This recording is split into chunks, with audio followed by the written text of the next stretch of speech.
சிரேஷ்ட சட்டத்தரணி, பெரிய பள்ளி நிர்வாகி, கோட்டப்பள்ளியிலையும் நிர்வாகி ருஷ்டி ஹபீப் உட்பட பெரிய பள்ளி நிர்வாகம் இன்று ஊடக சந்தை போட்டு செஞ்சாங்க. பார்த்தவங்களுக்கு தெரியும், பார்க்காதவங்களுக்கு வந்து சேரும். நாளை அவங்கள பாருங்க என்ன சொல்றாங்க. சில சகோதரங்கள் அவங்க ஊடகங்கள்ல பேசி பிரியான விடயங்கள் இல்லாததெல்லாம் பேசுறாங்களாம், யாருடைய தேவைக்கு பேசுறாங்களாம். ஆனால் அதில் பேசக்கூடிய ஒருவரில் நானும் ஒருவன். நான் சொன்ன பெரிய பள்ளி சொத்துட டீடுவல் இல்லை, அதனுடைய பில்டிங் பிளான் இல்லை, அதனுடைய சர்வே பிளான் இல்லை, இலக்க 151 யூனிவர்சிட்டி சரியானு கேட்டு அது கேள்விக்கு பதில் இல்லை என்று பல விஷயங்கள் நாங்கள் சொன்னோம். இதெல்லாம் நாங்கள் கேட்ட எங்கள் வீட்டுக்கு கேட்கறதுக்கு இல்லை. தகவல் அறியும் சட்டத்தின் மூலமாக முஸ்லிம் சமய பண்பாடு கீழால வகுப்பு சபையில கேட்ட கேள்விகள் அரசாங்கத்தால தந்த பதில்களை தான் பேசிக்கி. எனவே இந்த பதில்கள் கொடுத்த சிரேஷ்ட சட்டத்தரணி பெரிய பள்ளி நிர்வாகி. அவர் சட்டத்தரணி கோர்ட்ல தான், நீதிமன்றத்தில் தான். பெரிய பள்ளியில் அவர் நிர்வாகி. நல்ல விஷயம் செய்யறார், காப்பாத்துறேன்னு சொல்றார், சந்தோஷம். ஆனால் இவங்க நாங்க இவ்வளவு நாள் பேசுறது சாராம்சம் என்ன தெரியுமா? நாங்க என்னத்துல படிச்சு சொன்னோம், பள்ளி சொத்து எல்லாம் காணும், ஆட்டையை போட்டு அபகரிச்சு விட்டு கொடுத்து பறி கொடுத்து. அப்ப இந்தவங்க எல்லாம் அப்படி செஞ்சாங்க. இப்ப இருக்கிறவங்க கதை பேசுறான். போதாமைக்கு இவைகளை நாங்க மீட்டி எடுக்கிறோம், நாங்க மீட்டி எடுத்தோம். 400 கடை அத்தர்மால் சத்தர்மால் எல்லாம் பெருமை பீத்துறான். இது பெருமை பீத்துறே அல்ல, இது வெட்கத்தின் ஒரு அம்சம். பறி கொடுத்த சொத்துக்களை மீண்டும் நாங்க செலவு செஞ்சு காலம் கடத்தி வழக்கு பேசி ஏச்சி பேச்சுகளுக்கு மத்தியில சீரழிஞ்சு சின்ன பின்னமாவி அல்லாஹ் விட்டு சொத்துக்கள், பெரிய பள்ளி சொத்துக்கள் கொழும்புல அங்க எக்கே பள்ளிய அதிர சொத்துக்களை எல்லாம் நாங்க இப்படி மீட்டுற நிலைமைண்டா அதை பத்தி பெருமை பேசலாம். அது பெருமைக்குரிய ஒரு வார்த்தை அல்ல, அது கவலைக்குரிய ஒரு வார்த்தை, வெட்கத்தின் ஒரு அம்சம்.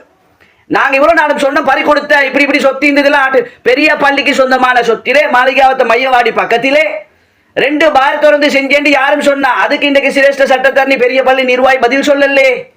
அநாத மையத்துக்கு சல்லி எடுத்து அடக்கினது உண்மை, ரிசிட் இருக்குது. எத்தனையோ அநாத மையத்துகளுக்கு.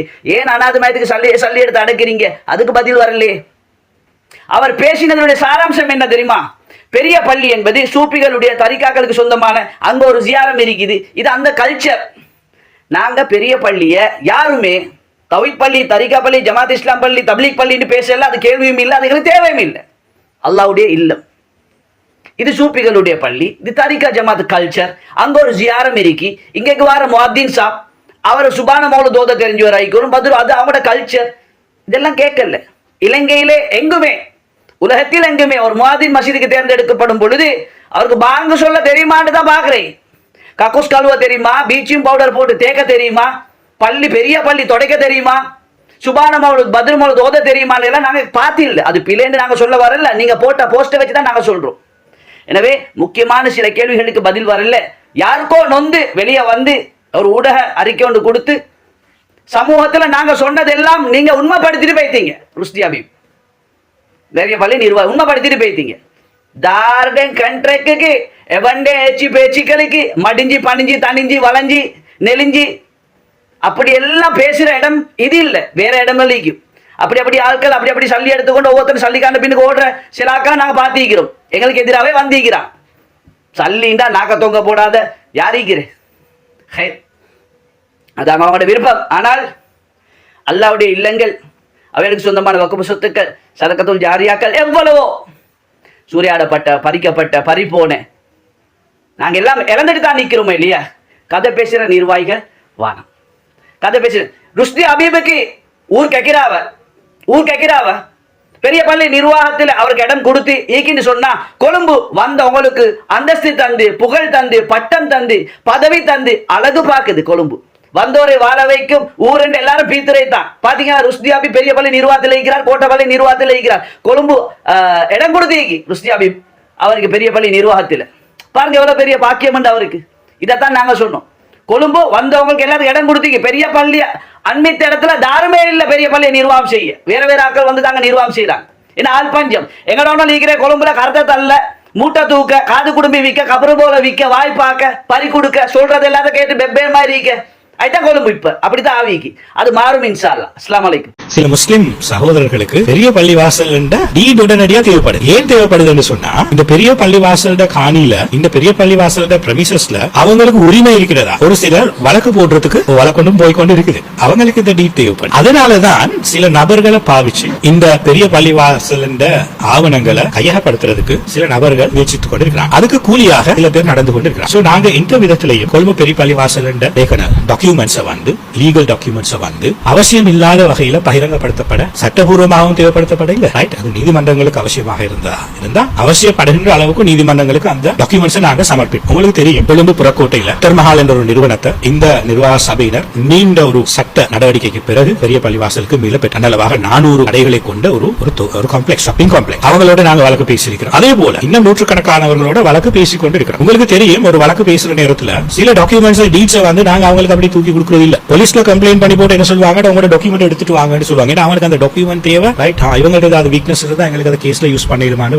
அந்த வகையில தான் ஒரு குழுவினருக்கு கொழும்பு பெரிய பள்ளிவாசல் இந்த பிரமிசஸ்க்குள்ள உரிமை கொண்டாடணும் என்று நினைக்கிறார். அவங்களுக்கு தான் இந்த டாக்குமெண்ட்ஸ் தேவைப்படுது. உதாரணத்துக்கு நான் சொல்றேன், மாளிகாவத்தையில கொழும்பு பெரிய பள்ளிவாசல் காணி இருக்குது. மாளிகாவத்தை மயவாடியை ஒட்டிய காணிகள் இருக்குது. அதுல பெரும்பாலாக முஸ்லிம் குடும்பங்கள் சின்ன சின்ன வீடுகளை பலமோல் வத்தைகள் இடத்துல இருக்கிறாங்க. அதே போல அங்க பள்ளிவாசல் ஒன்று இருக்கு. அதே போல எங்களவர்களும் அந்நியர்களும் சட்டவிரோதமாக மிக நீண்ட காலமாக குடியிருக்கிறாங்க. அவங்களுக்கு உங்களுக்கு தெரியும், இலங்கை நாட்டில் ஒரு சட்டம் இருக்குது. 10 வருஷத்துக்கு மேல யாராவது குடி கொண்டிருந்தா அவங்களுக்கு உரிமை கொண்டாடலாம். பிரிஸ்கிரிப்ஷன் லோ, கால ஒரு நீதி. அவங்களுக்கு தேவைப்படுது என்ன சொன்னா, சில ஆவணங்கள் அவங்க அங்க தொடர்ந்து முழு மாளிகாவத்தை மயவாடிக்குரிய காணியை நாங்க முழுக்க அளவீடு செய்த சர்வே பண்ணினோம். அதே போல தற்போது மாளிகாவத்தையில இருக்கிற ஏனைய காணிகளும் முழுமையாக சர்வே பண்ணப்பட்டிருக்கு. ஏன் சர்வே பண்ணப்பட்டிருக்கிறது? அந்த வழக்கு தேவைகளுக்கா, அவங்களை வெளியாற்றுறதுக்கா. இதை மையமாக கொண்டு இந்த நிர்வாகம் தொடர்ந்து சட்ட செயல்களில் ஈடுபட்டுக் கொண்டு இருக்கு. நாங்க எங்களோட சட்டபூர்வமான ஆவணங்களை வெளிநபர்களுக்கு கொடுக்கணும். அதை வெளிநபர்கள் மூலமாக பெற்றுக்கொள்றதுக்கு முயற்சி செய்கிற நபர்கள் அவங்களுக்கு சாதகமாக செய்யக்கூடிய. நாங்க எந்த ஒரு கொழும்பு பெரிய பள்ளிவாசல் காணியையும் பூமியையும் சொத்தையும் சட்டபூர்வமற்ற விதத்தில் ஏற்கனவே நீண்ட காலமாக கையப்படுத்தப்பட்டிருக்கிற சகல சொத்துக்களையும் மீள பெறுவதற்கான சட்ட நடவடிக்கைகளை மேற்கொண்டிருக்கிறோம். அது மிகப்பெரிய ஒரு வெற்றி தான் அத்தர் மஹால் 400 கடைகளை கொண்ட அந்த ஷாப்பிங் காம்ப்ளெக்ஸ். அதை நாங்க மீள பெற்றிருக்கிறோம் பெரிய பள்ளி. இது போல சில ஆதனங்கள் இருந்தது மாளிகாவத்தையில மூடி வச்சிருந்தாங்க. ஆனா யாரும் போய் அதை எடுக்கிறதுக்கு பயப்பட்ட நேரத்தில் நாங்க போய் அதை கைப்பற்றி இருக்கிறோம், அதை பெற்றுக் கொண்டிருக்கிறோம் சட்டபூர்வமா. இதுக்கு எதிராக எனக்கு எதிராக தனிப்படவும் சட்ட செயல்கள் இருக்குது, போலீஸ் கம்ப்ளைண்ட்ஸ் இருக்குது, கேசஸ் இருக்குது, ஃபேக்ஸ் ரிப்போர்ட் பண்ணிருக்காங்க. அதுக்கெல்லாம் நாங்க அஞ்சு நடக்க இல்ல. ஏனென்று சொன்னா கொழும்பு பெரிய சட்டபூர்வமான சகல ஆதரங்கள் யாரா இருந்தாலும், பாதாள உலகத்தை செய்தவங்களா இருந்தாலும் சரி, டீமாக இருந்தாலும் சரி, அது அந்நியவர்களாக இருந்தாலும் சரி, அரசியல்வாதியாக இருந்தாலும் சரி, பெரிய பணக்காரர்களாக இருந்தாலும் சரி, செல்வந்தராக, நாங்க யாருக்குமே பின்னின்று செயற்பட. கொழும்பு பெரிய பள்ளி இன்றைக்கு ஊடக சந்திப்பு ஒன்று நடத்தினாங்க, பிரஸ் ரிலீஸ் உண்டு.